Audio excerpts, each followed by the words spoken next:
that subscribe button so you never miss out on the powerful stories, insights, and advice we bring to you every week. And let's dive into today's episode. Hello, welcome back to the Not I Guess. I'm your host Aaron, and today I'm joined by Dr. Brian Height. Is that pronounced correctly, Brian? Yep, you got it. Yeah, cool. Welcome to the show, Brian. Thank you for having me. I appreciate it. Oh, the pleasure's mine. Can you tell people a little bit about yourself, please? Oh Lord, have mercy. I've been on the planet for half a century. I don't know where to start with that one. I guess right now I live in Nashville, Tennessee. I have a fiance. I've got three kids, two stepsons, and a daughter who's 11. Youngest boy's 9, oldest boy's 12, and I do a lot of things. I have a business. It's called Brian Height Global. I do some keynote speaking. I've written a book. I'm working on another book. I have some programs that I do, some coaching programs that will eventually also be online courses. The programs are motivation, performing with pressure, and a four-phased approach to peak superior performance. So that's what I have through that business. I'm also a stuntman. I've been doing that for 30 years and still going as long as the people keep hiring me. I want to keep doing it. It's a lot of fun. And and I'm also a faculty member at Grand Canyon University. So I work with doctoral students out there, typically in performance psychology doctoral program, but sometimes I'll get the general psychology or organizational psychology programs as well. Yeah, there's you've got quite a diverse background there. I'm quite interested in the stuntman side of things. How did you get into that? Well, I'll tell you, I was going to college, and I went to college just because that's what I was supposed to do. I don't know. You went go to high school, and then you graduate, and you go to college, and but I didn't know what I wanted to be when I grew up. I kept trying to find out through the first 2 years of college, and I came up with nothing. But then a friend of mine was the company manager of a Batman stunt show at Six Flags in New Jersey, where I was going to college, and he got me some tickets to the show. I went and saw it, and from the minute it started, I was hooked. It was this big explosion went off, and motorcycles came jumping out of this thing, and I was mesmerized for the next 20 minutes. And afterward, I was able to go backstage because it was a friend who was the running the show, and I was able to ask the performers, "How do you get this job?" I couldn't even believe it was a job. I couldn't even believe people were being paid to do what I was watching. It just looked like so much fun. And they said, well, you got to know how to do fights and high falls and motorcycles, none of which I knew how to do at that time. So I linked up with one of the people in the show who taught me how to do fights and high falls. And I bought a dirt bike and went out and just sort of taught myself how to do some slides and wheelies and jumps and things like that. Went to the audition, got the job, did that job the next summer, and and then that's it. I that was it. I couldn't. That was what I wanted to do.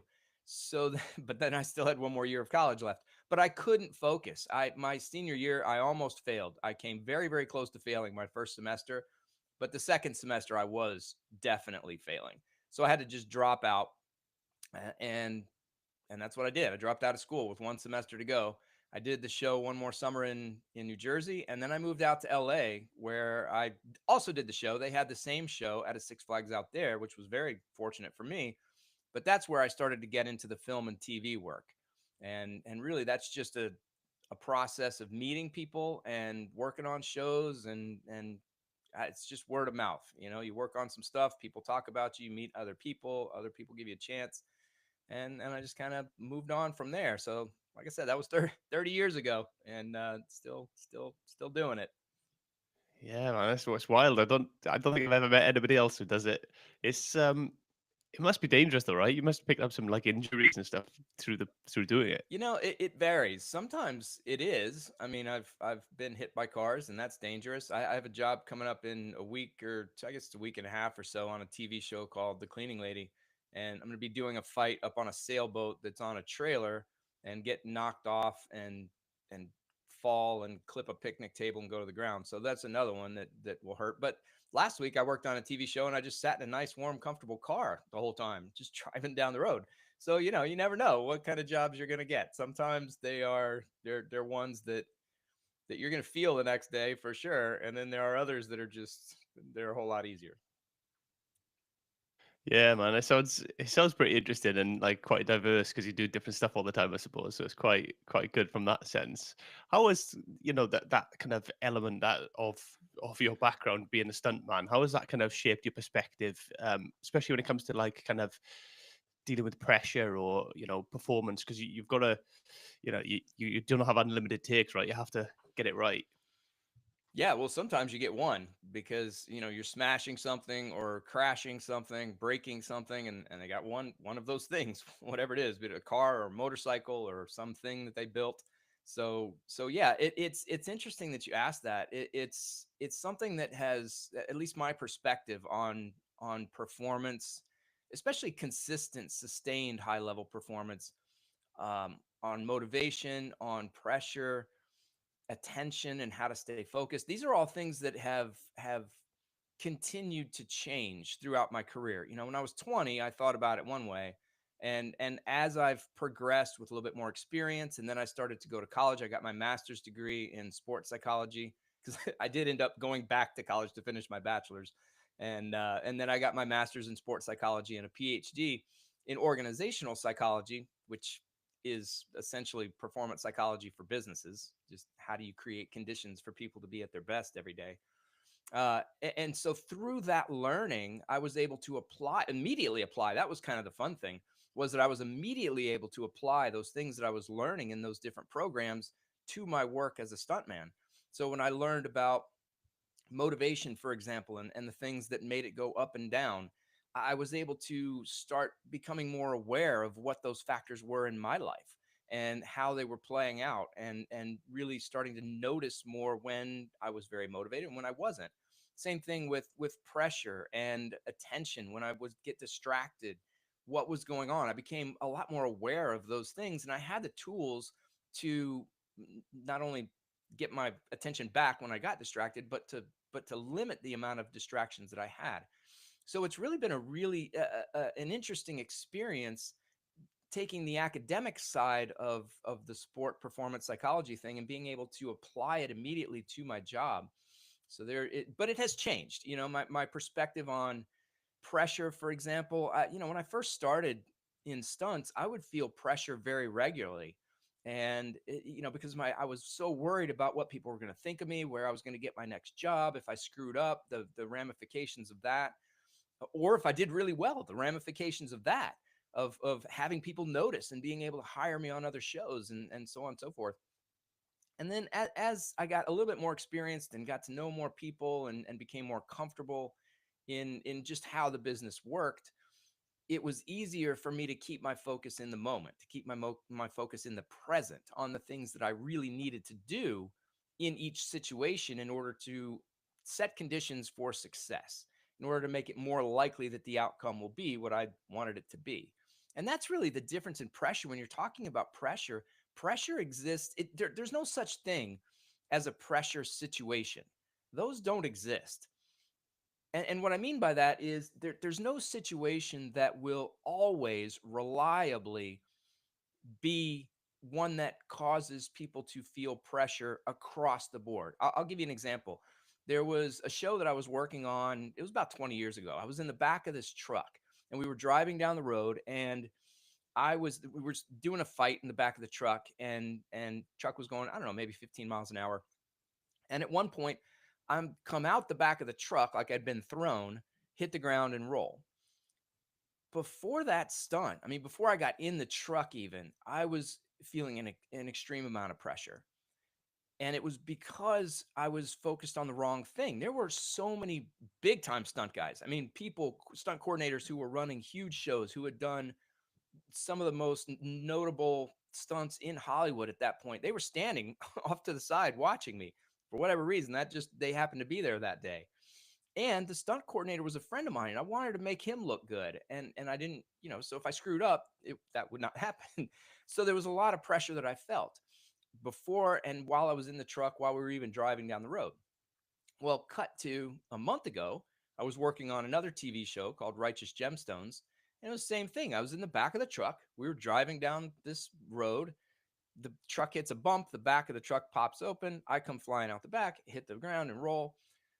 But I felt no pressure before or during the the action that was happening with that truck. None, not even a little bit. I was just hanging out, talking to the other stunt guy who was in there. I was talking to the actor, and then once they said, "Okay, we're ready to go," my attention immediately focused on what I needed to do. I had my arms tied together with rope, so it was kind of awkward to get myself into a position, but there was a position that I knew I needed to be in because I'd found it during the rehearsal. So I found that position. I got my hand where it needed to be to pull the latch, and my eyes focused on the flag that I needed to see that told me where the bump was, so that when I would pull the latch, everything just fell into place in that present moment.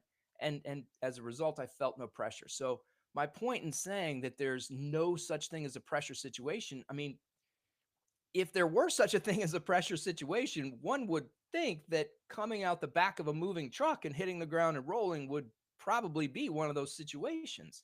And it was in one situation, but it wasn't in the other. So again, that begs the question, well, why? And the answer is because in the one case, my attention was in the future. It was on the possible consequences of results. If it goes well, then. If it goes badly, then. That's where my mind was. It was not at all in the moment on those things I needed to do. Whereas for the performance where I didn't feel pressure, I was completely focused. I was in what I call the bubble. In the literature, it's called flow or the zone. People have heard of it, in a lot of ways. I think of it as a bubble because I'm just in this place. There's nothing affecting me but what's in my immediate environment that I can control and that I need to attend to in order for success to be more likely to happen.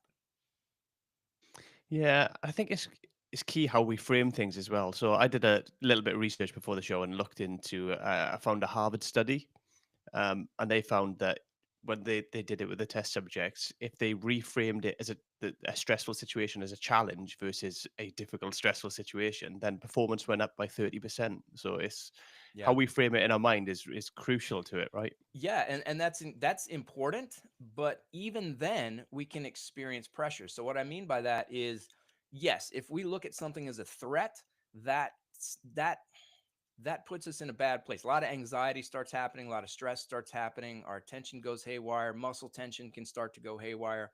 Lots of stuff happens that can prevent us from performing to our full potential. However, even if we reframe that as this is an opportunity, which is a great thing to do, it will it will change the emotions that we experience, and it will make those emotions more productive, and it will reduce the amount of pressure that we feel possibly, but we can still have problems with that because, again, if I'm thinking about the situation as an opportunity, well, why is it an opportunity? So taking for example that the first stunt that I was telling you about, my mind was going back and forth between both. I was perceiving it as a threat. I don't want to screw up. I don't want to make the stunt coordinator look bad. I don't want to look bad in front of these other stunt coordinators. I don't want to get hurt and be carted off. And the flip side of that was, man, if I hit this, if I nail it, these guys are all watching. My ticket's punched. I'm going to be on the next big movie. I'm going to have a bunch of money. This is a huge opportunity for me. Each way, the emotions shift, but my attention is still in the wrong place. Because in order to perform well, I have to pay attention to those things that I need to do in the moment. That's critical. So yes, if we reframe performance from a threat to an opportunity, emotions will change, our physiology will change, and we are going to probably put ourselves in a much better position to perform well. However, we're still not going to be able to perform to our potential if our attention stays on those consequences, on those outcomes, those things that truly aren't even real because they exist in the future. They're not real yet. Now there may be a high probability that they will become real, but they aren't yet. So where our attention needs to be is on what is real, which is what's now. Yeah, and it's about kind of focusing on what we can control, right? Because the outcome, we could have that could have been the perfect stunt and been immaculate, and still not had the outcome that you wanted because that still depends on opinion and other people to move some things around. But what you could control were the details and the elements in that moment that you had to complete, right? Yeah, and for example, in the very first one, we were just driving on a smooth road. There wasn't a bump. So what could have happened is I could have had my body in exactly the right place, my mind in exactly the right place, thinking exactly what I should have thought, taken off exactly how I was going to take off. But right as I was taking off, the truck hit a bump and threw me off. And I ended up coming out weird and wrecking and hurting myself. That could have happened. And because, like you said, the outcome itself, there are only so many things that we can control. The outcome itself is determined by other people, it's determined by our environment, things that truly do exist outside our control. So we have to be aware of, number one, what is in our control, and number two, of those things that are in our control, which is the most important at any given moment for us to attend to. Where should our focus be? And let that outcome take care of itself. There's a book by oh, I'm forgetting the coach's name, real famous San Francisco 49ers American football coach. I can't believe it. He's an amazing coach. But it was let the outcome take care of itself, or something like that is the name of the book. Because that's what happens if we focus on, because how does the future become real? How does it manifest? Well, the future depends on what we do right now. What we do in this moment is what will determine the future. But right now, the future is just imaginary. So if we have an idea of what we think we'd like the future to look like, well, forward into the future is not the place for our attention. Right now is the place for our attention, because that's where the actions are going to take place that will either allow that future that we've imagined to manifest or not. Yeah, and this is anecdotal, really, but from my experience, when I'm in the moment and I'm concentrating on what I need to do, I'm not thinking about all the other stuff, which then actually keeps me emotionally regulated. Because it's the future stuff that gets you all emotional and worried or excited or whatever it may be. Whereas in the moment, if you're just concentrating on the task at hand, if you will, you don't get that same kind of spike in emotion. No, yeah, anxiety, that is something, worry, those things exist in the future. If that's something that you're, and that was honestly, it was one of the things that I learned in school that I was able to immediately apply in stunts, that for me became a red flag. It became an indicator. If I noticed that I was feeling anxious or I was feeling worried, then I knew that my mind was in the future. I was imagining things. And again, it's not that those things may not be probable, and I'm not saying that they're not important. I mean, I've worked with the U.S. Army and with soldiers who regularly, when they were going to combat, were in situations where the consequences mattered. As a stuntman, I've been in situations where if I did badly, if I messed up, then either I or somebody I'm working with may not go home, at least not in the same condition we showed up, which is what we want. So I'm not trying to diminish the consequences or the importance of the outcome, but what I am saying is that, especially when that outcome and those consequences are so important, we have to let them go. And we have to put our attention in the moment and trust that what we're doing now will set as good a conditions as we can possibly set for that outcome to happen that we've identified. Yeah. How do we translate that into kind of leadership and organizational structures then? How do we take that from that lesson that we've learned from, you know, your theoretical background and then applied in, stunt work and stuff like that? How do you then Yeah. apply that into leadership and organizations? Well, it's interesting because I do that. I work as a consultant for organizations as well, and I get brought in by leadership from the CEO level down through mid management. It depends on the size of the organization, but I get kind of that same question, and it really becomes, how do it becomes, usually, not always, because every organization is different, but a, a, a reimagining of what the objectives are, of what's really important, and what we're going to put our attention on, and what we're going to measure. Because what happens is a lot of organizations will set goals for the year, for the 6 months, for a month, whatever it might be, and and then every meeting and every discussion is around where we are in relation to that goal. Whereas if we can identify where we want to go, and that goals are fine for that. I mean, goals are great to set an idea of, okay, I want to be over there. And then the next thing is, okay, well, where am I right now? So I got to know where I'm going, and I got to know where I am. And once I know those two things, then I can create a plan to get from where I am to where I'm going to go. But once I've set that plan in motion, then I need to focus on just the things every single day that need to get done and just let the goal go. Check in every now and then to see, okay, well, are we getting closer? Are we not? Do we need to shift or move or change the plan? But we can't fixate on that goal, and we can't define success solely in terms of that goal. We have to focus on the process itself and determine ways to measure success eh, in ways that are part of that journey, part of that process. So part of the work that I do with those organizations is again just trying to figure out, okay, well, what are your goals? What have you set? Where are you trying to get to? And what are your values? What are the things that you care about? So it's not just about the behaviors themselves. Those behaviors should be indicative of something. They should be representative of something larger, and the goal itself should emerge from the values of the organization. So what is the culture like? What does the organization stand for? And once we get a feel for all of that, then we can align the goals, we can align the daily behaviors, all of that with that overall cultural value-based system that the organization should have. Because that's where we can start to evaluate, okay, so today we have this goal, and that goal comes from this value. Today, we're taking these actions, or today we took these actions and they didn't work. Okay, well, but what did we do? Well, we did this, this, and that. Okay, well, are those behaviors aligned with the values? Did we, even though we didn't do something that worked, that really moved us in the direction we want to go, were those behaviors at least coming from the right place? Because if we can keep that larger picture, worry less about the eaches, the objects, the daily goals, whatever, and really ground our actions, ground our thought processes in those bigger, well, here's how I want to be.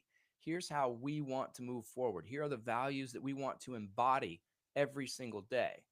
That's where the focus tends to be best, and it helps people come together. It helps create a rapport and camaraderie and connectedness among employees, because everybody knows where they're trying to go, and most importantly, why they're trying to go there, because the goal emerges directly from that value system.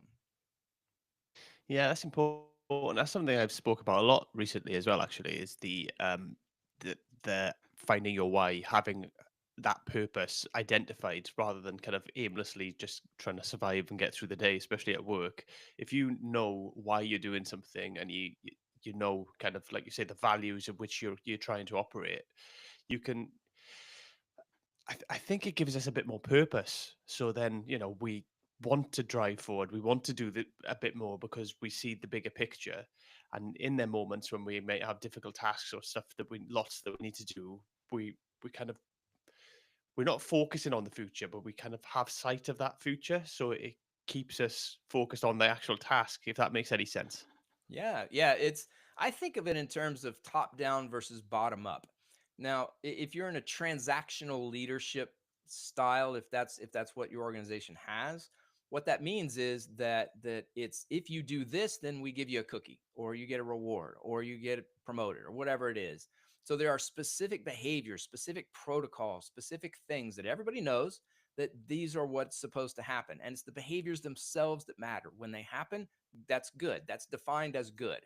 When they lead to, whatever the objective is, that's success. So that's a transactional leadership style. But there isn't really necessarily an overarching value that's defining those different behaviors. Really good is determined by, did you do this? If so, I'm giving you that. Whereas transformational leadership styles, authentic leadership styles, servant leadership styles, these are more grounded in, okay, we as a whole, we as a group, we as an organization, all are moving toward this one thing. And every day we need to figure out how to do that. Now, I don't know if it's going to be by doing this or by doing this or by doing that. That's something I'm leaning on you guys for. And I'm here to help, I'm here to support, and to give you my experience, whatever I can do. But I don't know what the exact answer is. I do know where we're going and why we're going there. And I need you to know where we're going, and most importantly, why we're going there. Because if you understand that and you've bought into it and you believe in the importance of it, well, now I can trust as a leader that you are likely to make the right decision. It's like, when governments try to write, you can't write a law for every single thing. You can't do it. You have to have some values that go beyond that. They go above, so that people, so that if there's not a specific law written for a specific thing, people are still doing what needs to be done in order for society to function the way that it needs to. It's the same thing in organizations. We can't define every single action an employee needs to take, and we don't need to if we have a clear vision of, number one, where we're going, and number two, why we're trying to get there. Yeah, I think it is crucial, and I think it's something that's missing in a lot of workplaces from my personal experience. Is that they're kind of, I mean, a lot of people have a vision statement, or they'll have a token values thing written down somewhere, but it's different, isn't it, having it kind of written down on a piece of paper, just paying a lip service, and then actually embodying it and living that way, and leading by example, essentially, for other people who are new into the organization, to keep that culture growing and cultivate it in the way that you want. Yeah, and that's one of the things that I've done quite a bit as a consultant when I come into organizations, is some of that culture development. And we talk about, okay, together as a group, and depends on the size of the organization as to how many people in the room. But I try to get a representative sample, meaning some people from the ground floor right up to the C-suite in the room, and everybody has a voice in, what are we trying to achieve? How are we trying to go? Let's talk about, why we're doing what we're doing, and for whom, and so on and so forth, and really create that vision and create that mission statement that makes it clear what direction we're going every single day. And then once we have and all of that starts with values. So what are the values that we want to embody as an organization? Well, once we have the values identified, now we can create the vision. Now we can create the mission, because all of those can be aligned. The values are what the vision comes from, and the mission is what the vision comes from. So they're all aligned.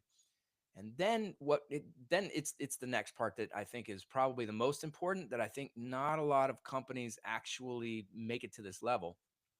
And that is, what are the behaviors that I should regularly see that let me know that these values are being lived out, that this mission statement is a part of what it is that's going on. And the way that I put it to him is like, okay, so let's say I showed up in your workplace and I just followed everybody around. What would I see, or what would I not see, that would let me know that this particular value is being lived out? What would I hear? So, and that really turns their attention to where the rubber meets the road, the daily, here's what we are doing. And we identify those behaviors, and then we identify, okay, so how do we keep ourselves accountable? How do we check in, and not accountable from the standpoint of, oh, you did that, so now you get punished. It's not, again, we don't want to turn it into a transactional thing, but we do want to be aware of when the values are being lived out, and the types of situations maybe where the values are more easily adopted or embodied, and maybe some situations where they're not. For example, maybe there are certain types of meetings, or maybe there are certain interactions with some clients, not other clients, that the values are lived out more than others. Those types of things are important to recognize, but they can't be recognized unless we keep those values and that mission and vision top of mind. And that's really something that is a challenging thing to do on a daily basis, but it becomes a whole lot easier once leaders, once they really commit to it. And what I mean by that is, it's just like thinking is just like any other habit. It really is. Any behavioral habit, good or bad, that we've adopted, it's come over time. Our brain has rewired itself to make this behavior happen automatically. Well, thinking styles are the same thing. You mentioned earlier perceiving a threat versus an opportunity. Well, training our minds to go into challenging situations and thinking of them as a challenging situation, an opportunity, rather than a threat where something bad might happen. That takes practice, and we can actually train our minds to perceive things differently. Well, it's the same thing in the organizations. If we keep those values and those mission statements top of mind, and we really look intently, we train ourselves to view behavior and interactions through the lens of those values and those statements, well, then we start to pick up on those things a whole lot easier. It doesn't take as much effort. It comes automatically. We start noticing when those values start to wane or when they're really being embodied well. And we want to recognize both as leaders. We don't want to just see what's wrong and how to fix it. We want to look at what's right, recognize it, and make sure that we keep it.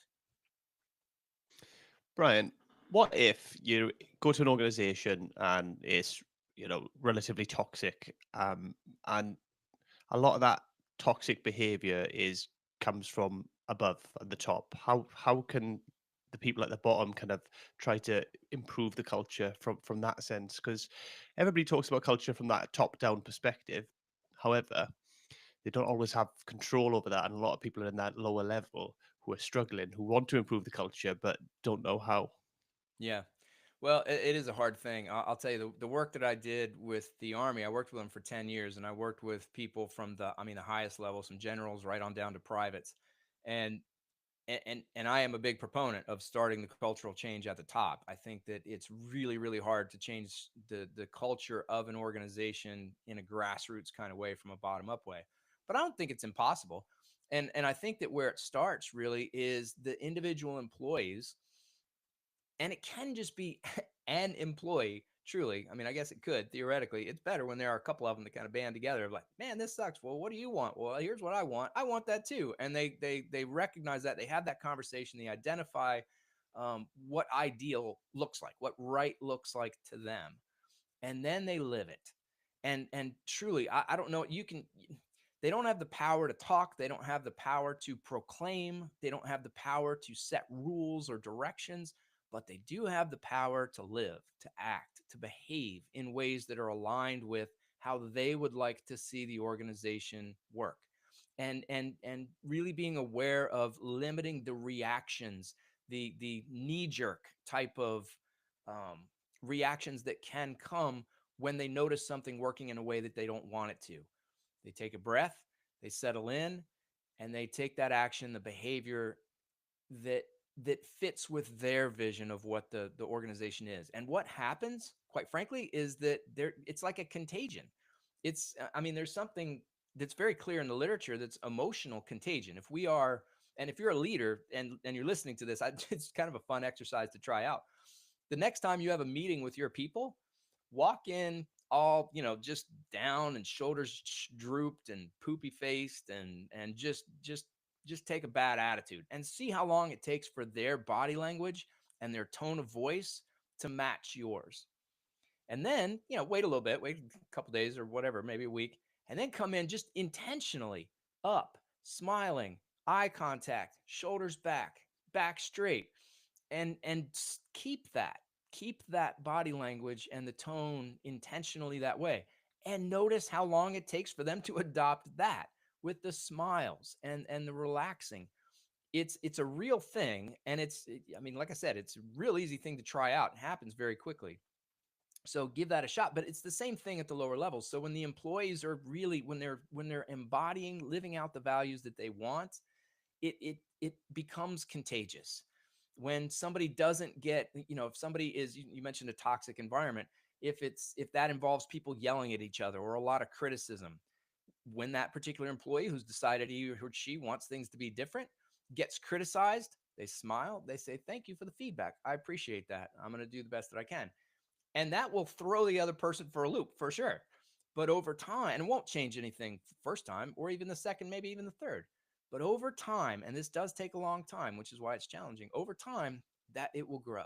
And it will be, and you'll notice in one little department of maybe 6 to 8 people. And then that department interacts with some other departments. And all of a sudden now there's a different level of demeanor, a different level of well-being, a different level of happiness at the job and really purpose behind the job. So that would be my answer to your question of, can it happen from the lower levels up? It can. It's certainly challenging, but it can, and that's how it would happen if it did. I love that, and I think, it's obvious because it's so. I say it's obvious, but I mean, how we behave impacts other people, because we've all experienced it. Somebody comes in a foul mood, and we're instantly kind of put off, and it kind of ruins the entire mood in the room. If there's, if there's 8 of you in there or whatever, we kind of all ruin the mood. Nobody knows what to say. It becomes a bit disheveled. Whereas if somebody comes in a really good mood, it picks everybody up. Everybody starts talking to each other, and it does completely change the atmosphere. Hmm. Yeah, and even the lowest level leader, and by that I mean not even necessarily an official leader, but an unofficial leader. Those exist too. Those people who aren't necessarily in on paper leadership roles, but they're well respected by those around them, and people listen to them. Those are people who really can make a big difference at those lower levels. But when they do, one of the things that along with behavioral changes, the way that those behavioral changes become most consistent and most helpful is when, again, like I said, it's not different, when they're connected to identified, very clear values. So if the employees at the bottom recognize we value respect, we value integrity, we value hard work, these are things that they can identify for themselves and talk about. In other words, instead of complaining about how bad everybody is, you can talk about the behavior of other people in terms of those values. I wish that this behavior were different in this way. I'm feeling disrespected, and here's why. The boss is coming over and doesn't even make eye contact with me and just demands stuff and walks away. Okay, well, what might that look like? If that were to switch, what does respectful look like? And talking to each other about that, and then you can see it. You'll see that respectful. We'll have some eye contact. I will ask you some questions. I will actually listen to you and what you have to say. These are things that can demonstrate respect. So, but again, it can happen at that grassroots level, but it can happen a whole lot easier if they, again, talk about the values. What do we care about? What do we want to be different? And what does that look like?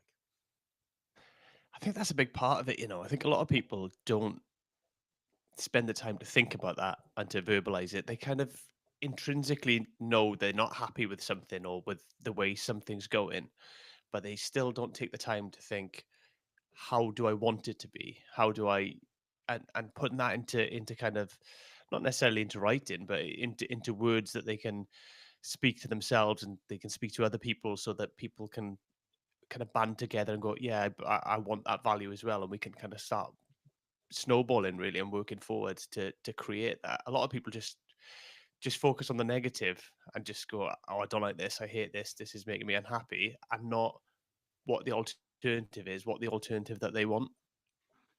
Yeah, and you're right. I mean, a couple things really. Yes, we can't just stop with this is bad. It's all right. This is bad because, and here's what good would look like, and here's how we get there. We have to take those extra steps, and and sometimes, yeah, identifying what we really want, or really becoming aware of what's happening that we like, that we don't like, the values we really do want to embody. I mean, we all have core values and core beliefs that we walk around with every day. Even taking the time to identify those, it can be challenging because it does take time. And the way that I think about it is this: it's like spending time. It's an investment, is the way that I look at it. It's spending time up front so that you can spend less time in the middle of and on the back end trying to fix or trying to figure out.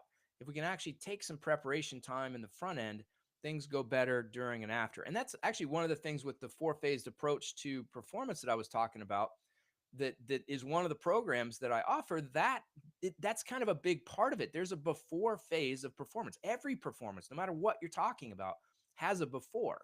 And it's in that before phases, by the way, are before, right before, during, and after.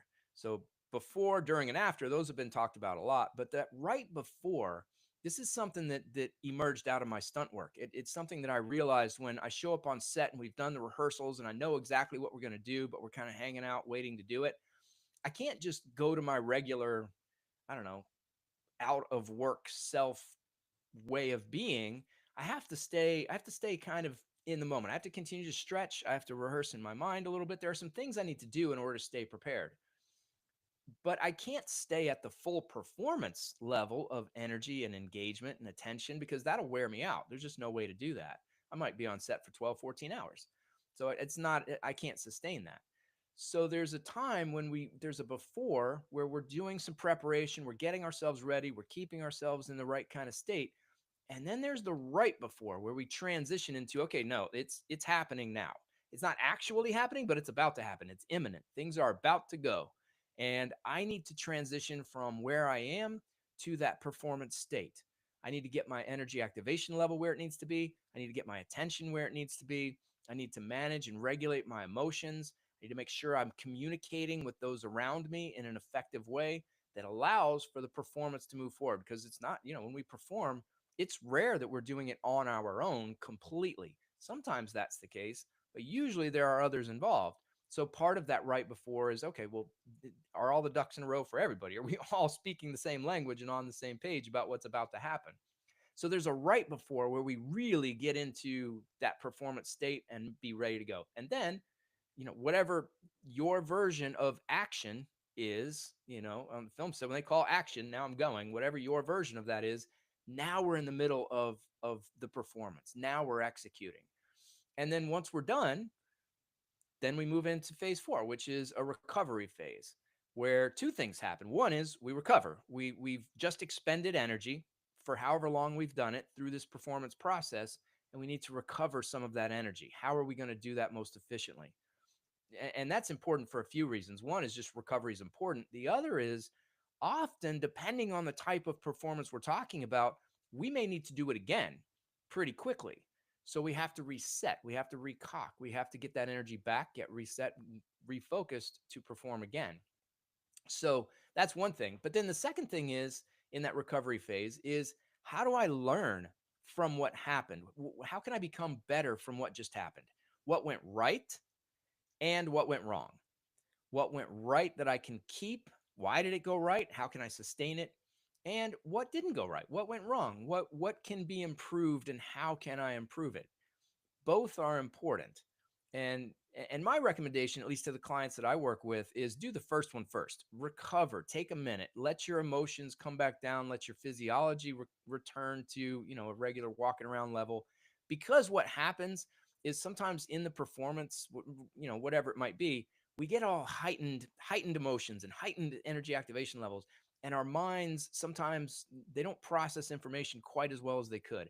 And if we finish a performance, particularly if it went well, then we're on a high, and we're in this place of oh, it's all great. Or if it went badly, we may be very frustrated, very angry, and there's a strong emotional component to our cognition. We're not able to think straight. If we were to ask ourselves in those moments, what went right, what went wrong, very analytically trying to figure out, okay, well, what are the things I'm going to keep? What am I going to fix?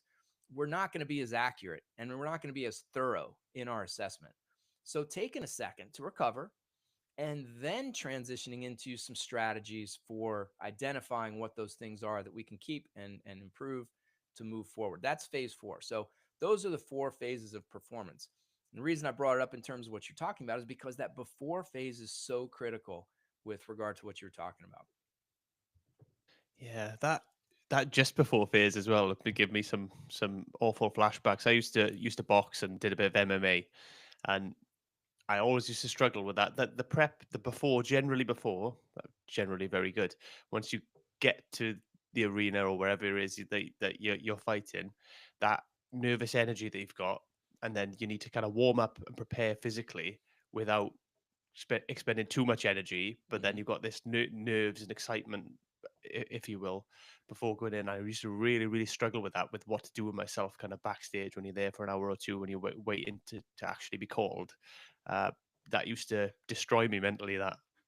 Yeah, well, and it's the same thing for people, if you're leading a meeting. Some people enjoy leading meetings, some people don't. Some people enjoy leading some meetings with some people, but they don't enjoy leading meetings with other people. Maybe it's a presentation that you're giving, and this could even just be in personal life. This could be a challenging conversation that we need to have with a spouse, or disciplining a kid. These are all performances that really they require us to be present. There are better and worse ways of doing them. And if we think about those things in terms of those 4 phases, what do I need to do before in order to ensure that I'm prepared physically, mentally, emotionally, and socially for what's about to happen?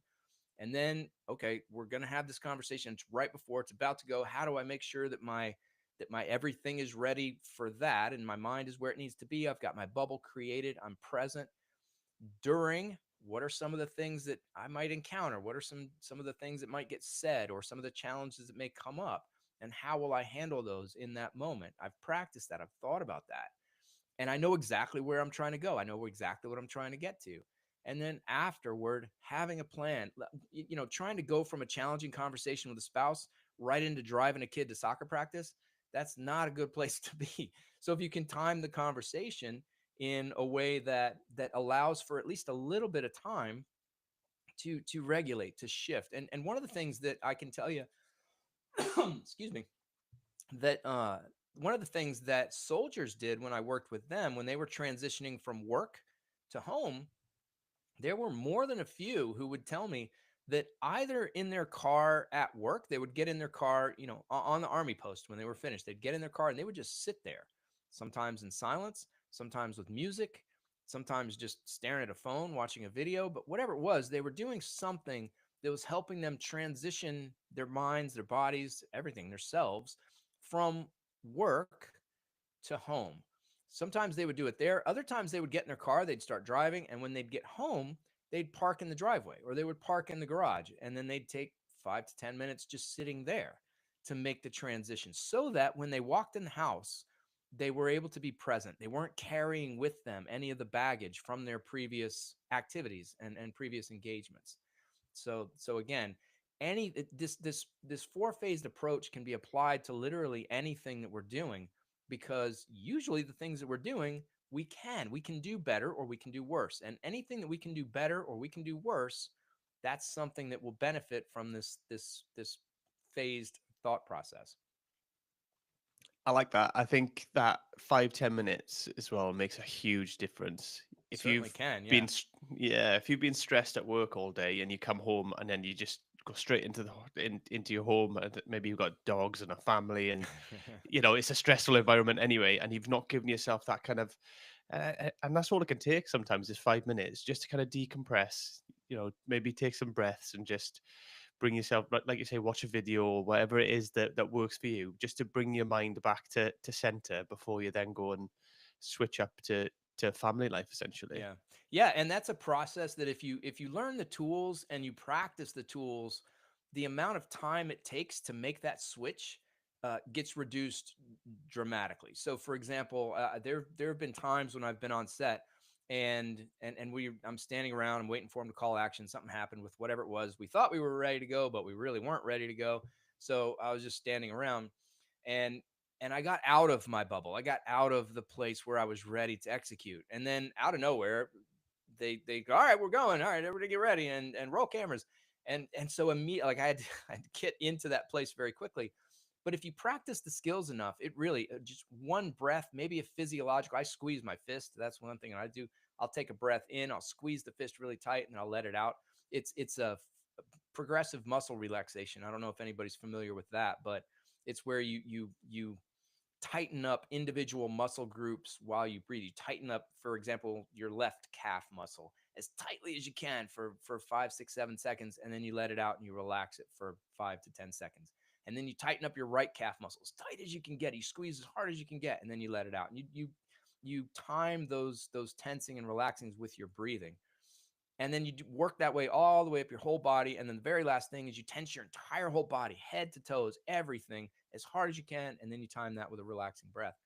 If you do that, and it's pretty amazing the amount of sinking into whatever you're happen to be sitting in happens. It's a very relaxing process. But through the practice of that transition from tense to relax, I can now do that just simply with one breath and one squeeze of the fist. If I squeeze my fist and breathe, I can have that relaxation effect. And that's what I've learned to do. So these are things that are techniques that are not hard to do, but they do take some practice to do in order to become proficient enough to use them on demand, really wherever it is that you need to use them. Yeah, it's interesting that. So the New Zealand rugby team, the international rugby team, they're historically one of the best rugby teams that ever was. They used to do something similar, and they trained to program in when they needed to reset. So they called it a red head and a blue head. So once they had the red head, it means they kind of lost their head a little bit, and got a bit emotional, or the pressures got to them a little bit. So they'd all have. And they worked out their own, and they did it with a Hmm. psychologist, and got to the point where they had their own individual resets. For instance, one of them was just splash some water on his face, and that was him as trigger. And they got so good at it, they could just that was an instant trigger for them to just switch back on and get right back into the game.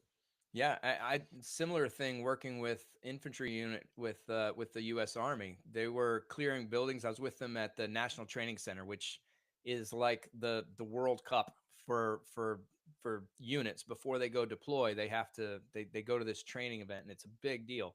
And they were clearing buildings. There was a series of 3 or 4 buildings. And the first time they went through, they were really, really bad. They were very amped up. They were over the top energetic. They were just that nervous energy was coming through. Communication was horrible. They didn't see things. They had tunnel vision. They missed a lot of stuff that was really important. And afterward, the person who was evaluating them said, "Look, here's what you guys got to do. You need to calm down, and you need to take a tactical pause before you go into each room." Which was excellent advice. I told him, says, yeah, that's a great thing. But what the guy didn't tell him was how to calm down or what to do during the tactical pause that would likely be beneficial for them. But we had already talked about some breathing exercises. We talked about cue words and self-talk. And so I said, you remember these things we talked about in this situation? What if you put some, pre-performance routines?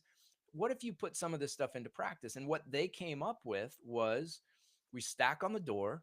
We say to ourselves, slow is smooth, smooth is fast, because that reminds them to keep their pacing and keep their energy level where it needs to be, and then they'll be able to be smooth and fast. So slow is smooth, smooth is fast. Ready? Big breath in, big breath out, go. And then they'd hit the door, they'd go in, they would clear the building, energy levels amped up again. And then as they would finish up that room, they'd stack on the next door and they do the same thing. Slow is smooth, smooth is fast, right? And what that did is it allowed their energy activation levels to go up in the room to where they needed to be for them to perform well, and then down to reset to that place where they needed to be in order to enter the room to really take in all of the information they needed to take in. So it's a similar thing that you're talking about. They were able to create a program for themselves that was tailored to them and their unique needs, that allowed them to keep that focus, keep the energy, keep their attention on what it needed to be on. And they did it incredibly well. I've seen performances from first iteration to second iteration that have improved. I don't know that I've ever seen a performance in any environment, be it stunts or whatever. It doesn't even matter. I've never seen anybody improve as much as that unit did. There were four or five guys who just, it was incredible the amount of improvement. So it can make a big difference, and it can make a big difference pretty quickly. Yeah, if you apply yourself to it and you take it seriously, not just kind of, a lot of people pay lip service to these things, whereas actually they are really powerful and effective. And if you, like you say, if you practice it and you work on it, then it can become second nature, right? Absolutely, absolutely, and it requires practicing it and working on it. These are skills. All of these things that we're talking about are skills. Like I said before, behavioral habits are developed over time with that same behavior happening regularly. Well, our mental habits are the same way. How we think about things, how we perceive things, what we choose to focus on in different situations, how we talk to ourselves, these are all habits. And to change them takes time. It takes intentional, deliberate effort. It's not necessarily hard. It's pretty simple in principle, but it takes consistent work. It's just like any other skill. I mean, we all have things that we can do now that once upon a time we couldn't do. And how did we get to be able to do it now? Well, we learned it from somebody, and then we practiced it to become proficient, and then we continue to practice it in order to maintain that proficiency. Mental skills are the same way. We get them in that same way. We learn them, we practice them, we implement them, we become good at them. But then we have to keep using them because it's easy to fall out. It's easy to lose those skills once we have them, just like any other skill. Absolutely. Brian, where can people find you if they want to get in touch with you or they want to learn a bit more about what you do? Brian Hite Global, BRIANHITE Global, GLOBAL.com. That's my website. There's a lot of information on there. You can email me at brian@brianheightglobal.com. And if you do, let me know that you heard me on this podcast, because I'll send you a coupon code for 35% off whatever program you want, whenever you want to get it, and you'll get a free book too, if you put your email address into free book along with a monthly newsletter. If you put your email into the address, you can find me too on social media. I'm on Facebook and Instagram, Brian_Height23. I'm on LinkedIn, Brian C. Height. So yeah, you can find me in a lot of different places. And please reach out if you have any questions. If pressure is something that you've struggled with, or consistent performance, and you don't have a mentor who's able to walk you through step by step the process to get you from where you are to where you want to be, please check out the website, give me a shout, and we'll see if one of the programs that I offer is right for you. Amazing, Brian. Thank you so much. Do you have any kind of last thoughts or last final messages that you want to share with anybody? Um, one thing that it's just, I don't know, it just it came to mind because this came up the other day. Opportunity is something that a lot of people talk about, and I think about opportunity in a way that's a little bit different from how other people think about it. I think that opportunity comes regularly. I don't think it comes every single day necessarily, but it's also not rare. But I think that there are three things that have to all happen at once in order for us to really take advantage of opportunities when they arise. And that is openness, flexibility, and courage. So, openness, we have to be open to the possibility that something good might happen, that an opportunity might come up. We can't be so fixated on whatever direction we've identified that we miss those opportunities when they come up. And we have to be flexible enough to, when we recognize the opportunities, to adapt, to shift, to move, to be willing to let go of what we thought we wanted to do and move in a better direction given what we know now, given our past experiences, given our new knowledge, being able to flex, to recognize that this other path is probably a pretty good one for us. But that knowledge isn't enough either. We also have to have the courage to pursue that new route, to pursue that opportunity, knowing that we may fail. We may not get what we set out to achieve. And that courage needs to come from a place of knowing that either way, whether we pursue this opportunity and it works out great or it doesn't, we're going to be okay. We will grow, we will gain wisdom, we will maybe meet some new people, get some new skills, whatever it is, we will come out of that situation better than we went into it. Whether it works out the way we think it's going to and want it to or not. So that's the way I think about opportunity. I think they come regularly, but we have to be open to the possibilities. We have to be flexible enough to shift our goals and our objectives when those opportunities arise, and we have to have the courage to pursue those opportunities even through uncertainty. Brian, thank you so much for being on the show. I really appreciate you taking the time to speak with me today. Oh, thank you so much for having me. I really appreciated being here. Thank you. Take care.